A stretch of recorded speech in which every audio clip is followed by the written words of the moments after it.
El pasaje bíblico en el que se ocupa la predicación de esta mañana se encuentra en la primera carta a los Corintios, los versículos del 24 al 27, y la palabra de Dios dice así: ¿No sabéis que los que corren en el estadio, todos a la verdad corren, pero uno solo se lleva el premio?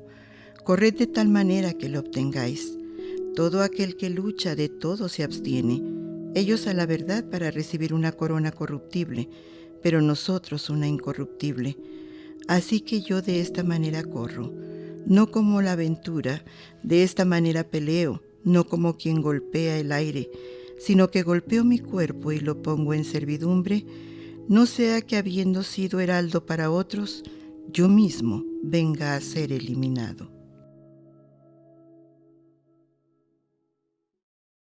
Dios nos bendiga, hermanos. Una vez más les pido que abramos nuestras Biblias en primera a los Corintios capítulo 9, versículos 24 al 27, que es la base de la reflexión de este día. En 1981, la película Carros de Fuego popularizó la historia del reverendo Eric Henry Liddell, un misionero reformado que ganó una medalla de oro en las Olimpiadas de París 1924. Liddell sorprendió al medio cuando se negó a correr la prueba a 100 metros, su verdadera especialidad, porque se efectuaría un domingo, el Día del Señor, pero 5 días después ganó la de 400 metros. Cuando se preparaba para esta carrera, su masajista le pasó una nota que decía: «Yo honro a los que me honran», y efectivamente Liddell fue honrado. Ganó el oro olímpico y se convirtió en héroe popular en Escocia, el país de sus padres, y fue elogiado por su congruencia como cristiano. Como toda su familia, Liddell sirvió como misionero en China, su país de nacimiento, pese a la amenaza de la invasión japonesa. Durante la guerra, se negó a abandonar el país, quedándose a pastorear y a entrenar los líderes de la naciente iglesia china. Murió en un campo de concentración en febrero de 1945. Durante 53 años se desconocieron los pormenores de su muerte, hasta que se supo que, en virtud de un acuerdo anglo-chino, de haberlo querido, Liddell hubiera podido salir del campo de concentración, pero no lo hizo para que una mujer embarazada saliera en su lugar. Esta información, que ennoblecería aún más su memoria, fue divulgada durante las Olimpiadas de Beijing por su propio captor, el gobierno de la República Popular de China. La figura de un atleta es poderosa e instructiva. No es raro que San Pablo la empleara para representar los rigores y la recompensa de la carrera cristiana, una carrera que el apóstol decía todos debemos de correr en 1 Corintios 9:24. ¿Cómo se corre esa carrera? La respuesta se encuentra en las exigencias de cada etapa en la formación de un atleta. Veamos cuáles son esas etapas.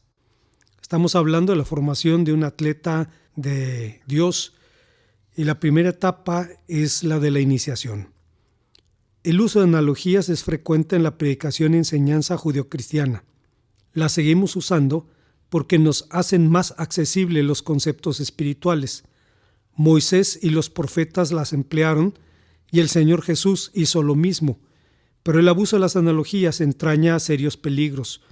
Pablo acuñó, por ejemplo, la analogía Adán-Cristo, en la que dice que la desobediencia de Adán trajo la muerte al mundo y la obediencia de Cristo trajo la vida, lo dice en Romanos capítulo 5, versículo 14. Pero Irineo de León propuso la analogía Eva-María, donde la desobediencia de Eva introdujo el pecado al mundo y la obediencia de María posibilitó la obediencia de Jesús mismo al darle su humanidad y con ella posibilitó también la salvación del mundo. En la tradición católica, esta analogía convierte a María en una virtual corredentora.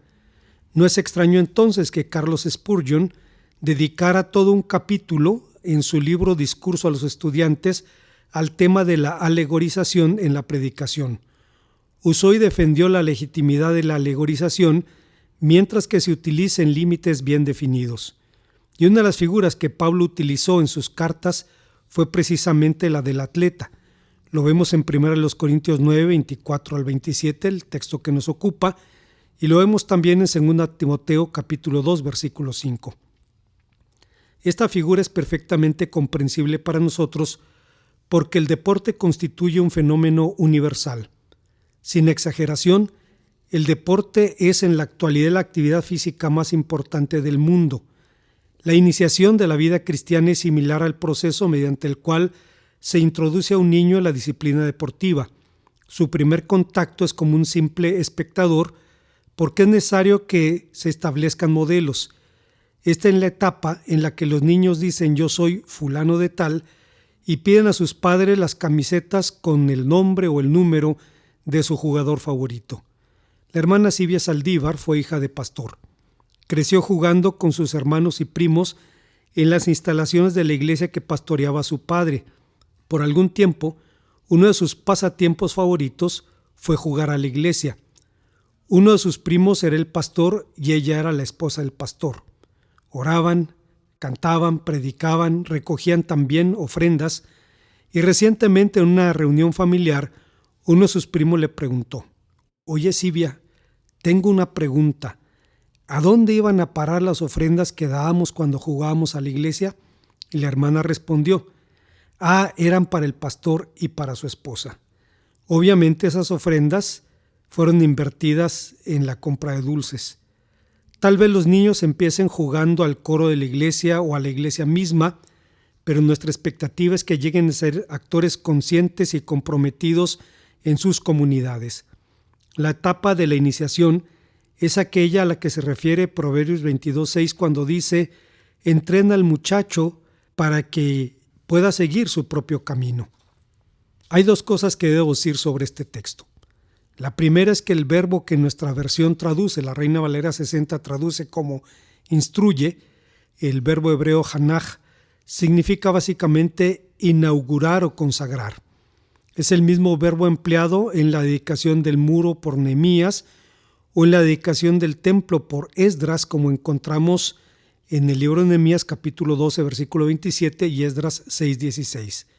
El nombre Hanukkah, la fiesta judía de la dedicación, proviene de la misma raíz. Entrenar aquí significa entonces imbuir al niño con hábitos y sensibilidades que perduren durante toda su vida. La segunda cosa que debemos decir sobre este texto es que el posesivo su no apunta al camino de Dios, sino que apunta a los intereses, capacidades y disposiciones naturales del niño. Habla de su propio camino, de su vocación existencial. Matthew Henry, un puritano que vivió hace 300 años, decía: «La época de la niñez y la juventud es la época de la instrucción del camino que ha de seguir toda su vida. Este camino es ante todo el camino de la rectitud moral, pero también se aplica a la senda más apropiada para cada individuo según su capacidad, habilidad o buena inclinación». En otras palabras, la formación de un niño debe basarse en su nivel y tipo de inteligencia, en su personalidad, en su sensibilidad, no reprimir sus inclinaciones innatas a favor de aquellas que nos gustaría que poseyera y mucho menos a favor de lo que quisiéramos que fuera o lo que quisiera ser. En suma, hoy en día sabemos que los seres humanos aprendemos durante los primeros 5 años de vida las cosas que vamos a desempeñar el resto de nuestra vida. Pero Matthew Henry ya lo sabía cuando dijo: «Todo lo bueno en la religión, la ciencia, conocimientos prácticos que en la juventud se aprende, será una buena base para el crecimiento mental y espiritual de forma que no se aparte del buen camino cuando llegue a ser mayor. Hay una segunda enseñanza en nuestro pasaje. Estamos hablando de la formación de un atleta de Dios y el texto nos enseña o nos habla de la segunda etapa, que es la etapa de la práctica. El siguiente paso en la formación de un deportista es enseñarle la mecánica y las reglas del juego para que el deporte tenga sentido para él. Un espectador debe saber cuál es el objetivo de la disciplina, cuáles son las reglas básicas y cómo ganar legítimamente, pues de otra manera no se interesará en algo que no puede entender. Por su desinterés por el fútbol americano, Francisco Gabilondo Soler decía que el fútbol americano es un deporte donde unos señores se disfrazan de marcianos, forman un círculo, empiezan a correr para terminar en el suelo y después se levantan para volver a formar un círculo y volver a terminar en el suelo.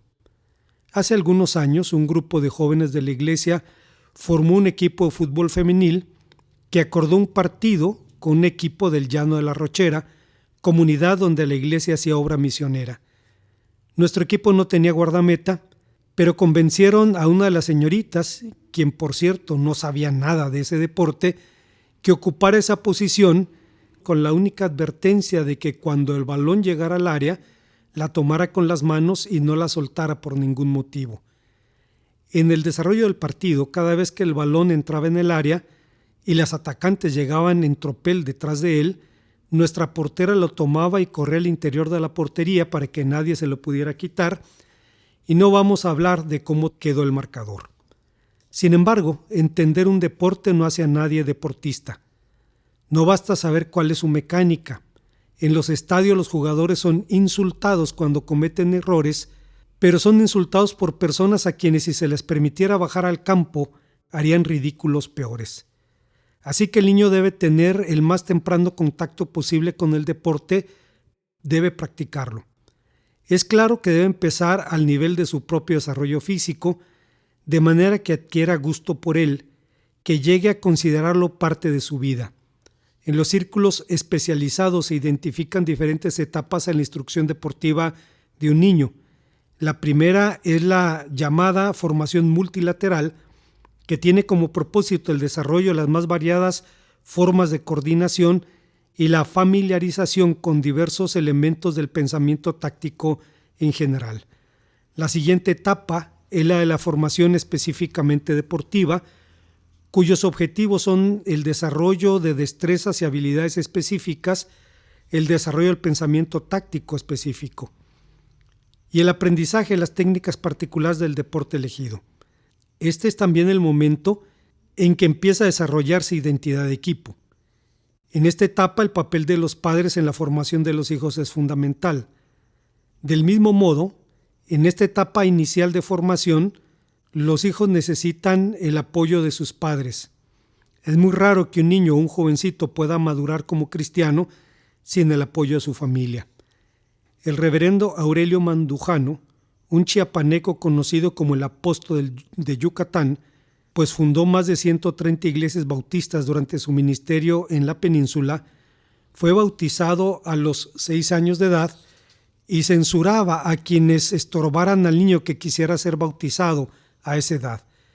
En respuesta a la objeción de que bautizar personas tan jóvenes es riesgoso por la posibilidad de que se aparten del camino más tarde, don Aurelio, siendo ya anciano, decía que no tenía todavía planes de desertar. Claro, el hombre siempre reconoció el papel de su familia y de su iglesia en su formación como cristiano. Cuando un joven cuenta con ese soporte, empieza a descubrir las bondades de la vida cristiana.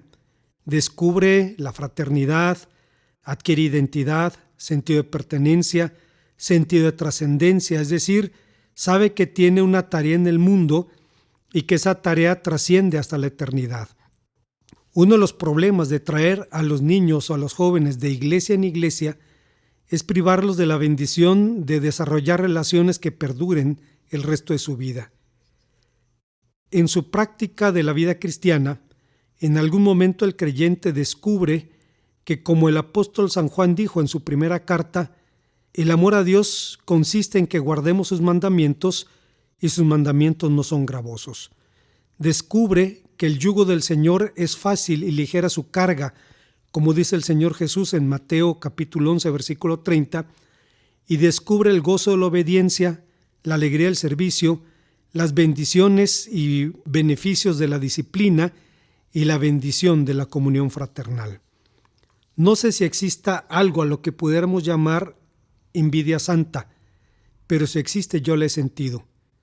Quisiera haber crecido en una familia evangélica, haber contado con la bendición de una iglesia que me enseñara la Biblia, haber conocido la bendición de la comunión fraternal, el amor y la aceptación de personas que sin ser de mi familia me hubieran demostrado con su trato el amor a Dios.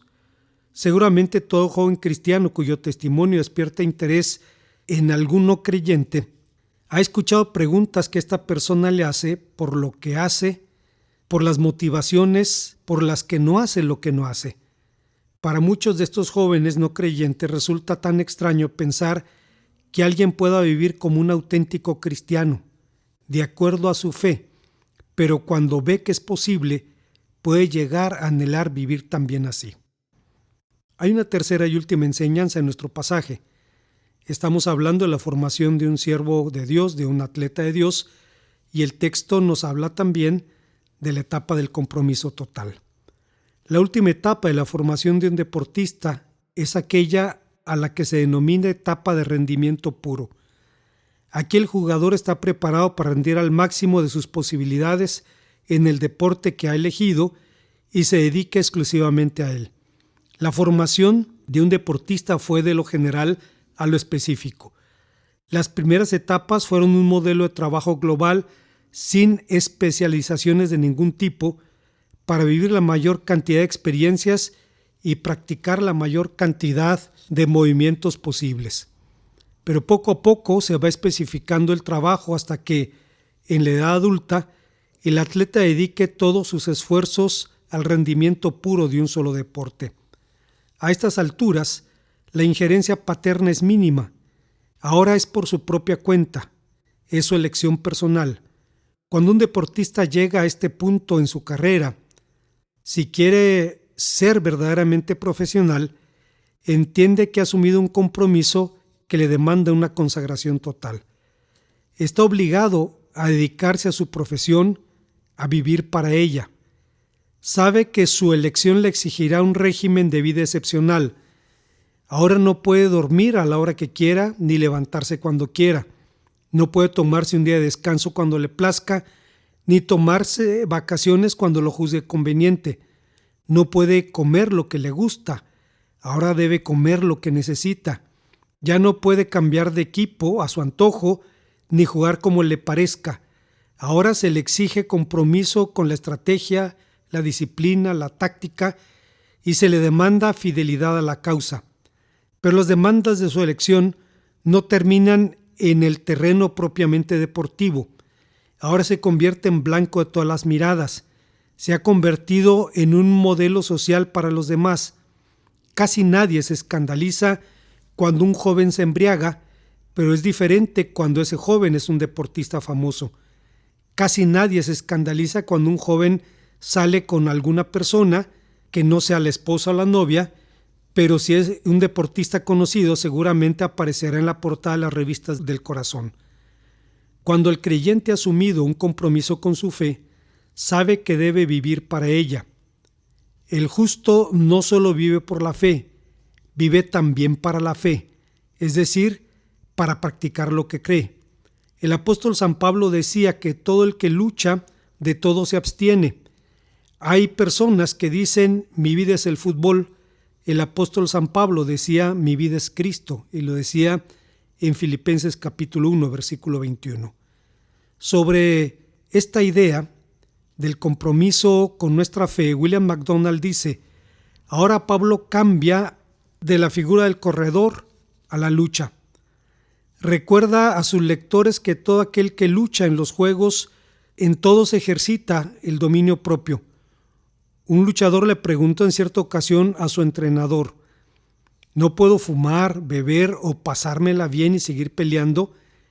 El entrenador le dijo: claro que puedes, pero ya no puedes ganar.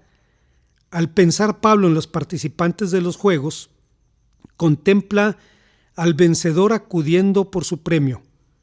¿Cuál era ese premio? Una corona corruptible, una guirnalda o una corona de laureles que pronto se marchitaría. Pero en comparación con ello, menciona una corona incorruptible que está guardada a todos los que hayan sido fieles en su servicio a Cristo. Nuestro llamado a vivir como atleta de Cristo es un compromiso de vida. Esta es la etapa del verdadero discípulo, pero un atleta de Cristo hace mucho más que leer la palabra, medita en ella y la pone por obra. Un atleta de Cristo hace más que asistir a la iglesia, ayuda a fortalecerla y si no la hay, la levanta. La primera iglesia bautista de Zacapu, Michoacán, fue plantada por el doctor Durán, un joven pasante de medicina que hizo obra de sembrador de iglesia cuando hacía su año de servicio en esa comunidad.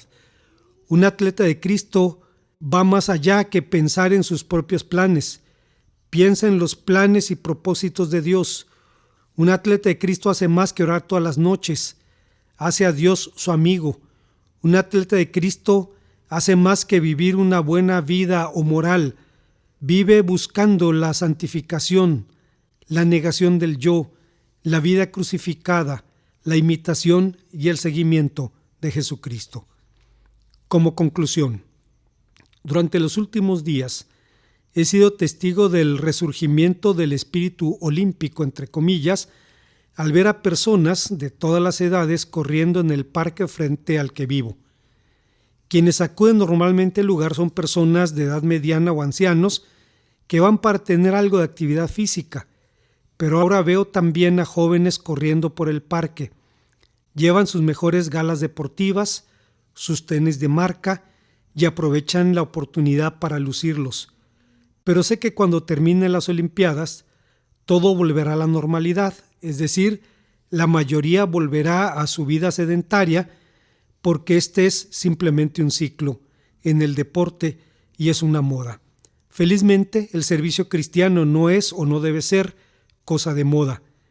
El impacto que el deporte tiene en el mundo actual es innegable, de modo que una figura pertinente para el ministerio cristiano es esta, y el apóstol San Pablo lo sabía. Pero más allá de una simple analogía, el mundo del deporte puede ser también un campo misionero. En 1984 se formó en Brasil una organización llamada Atletas para Cristo. Es una ONG dirigida por el ex deportista y pastor bautista Johnson Tadeu, cuyo propósito es realizar actividades relacionadas con el deporte y la exposición de los valores cristianos en el mundo aficionado y profesional. Su ministerio es un medio para llevar a los atletas a los pies de Cristo y para ayudarles a transformar sus capacidades en verdaderos ministerios. En un sentido, todo padre cristiano participa de la misma responsabilidad al formar a sus hijos en la carrera cristiana. Por lo anterior, es curioso que durante los primeros siglos de la historia cristiana fueran considerados atletas de Dios personajes muy singulares. Fueron identificados por ese nombre tanto anacoretas como Simeón el Estilita como mártires cristianos. Simeón el Estilita, y el nombre viene de la palabra griega stili, que significa columna, fue un ermitaño que pasó 40 años sobre una columna de 15 metros donde predicaba y enseñaba. Sobre los mártires, estos fueron considerados no solo atletas de Dios, sino cristianos perfectos. Los héroes de la iglesia primitiva fueron todos mártires. Sin embargo, Pablo no utilizaba la figura del atleta como un símbolo de muerte, sino como un símbolo de vida. Para Pablo era un símbolo que describía el estilo de vida del discípulo. Ejemplificaba la disciplina, los retos y los valores de la contienda leal, pero también la seguridad del galardón prometido. En la antesala de su propia muerte, en la mente del apóstol San Pablo seguía la figura del atleta. Es la razón por la que escribió en su carta segunda a Timoteo: he peleado la buena batalla, he acabado la carrera, he guardado la fe. Curiosamente, en los círculos de formación deportiva se sabe que el deporte no es un fin en sí mismo, que la verdadera meta del deporte, la formación de niños, es que se conviertan en hombres sanos, libres, capaces de interactuar con su medio como agentes de cambio. En pocas palabras, la meta es transformarlos en mejores seres humanos. Podemos decir lo mismo de la vida cristiana, con dos diferencias. En las competencias deportivas, solo uno se lleva el galardón, mientras que en la carrera cristiana todos podemos recibirlo, y a diferencia del deporte cuya meta es convertirnos en mejores seres humanos, en la vida cristiana la meta es transformarnos en la imagen de Jesucristo. Oremos al Señor. Gracias, Padre, por tu palabra. Permítenos entenderla y ponerla por obra en Cristo Jesús. Amén.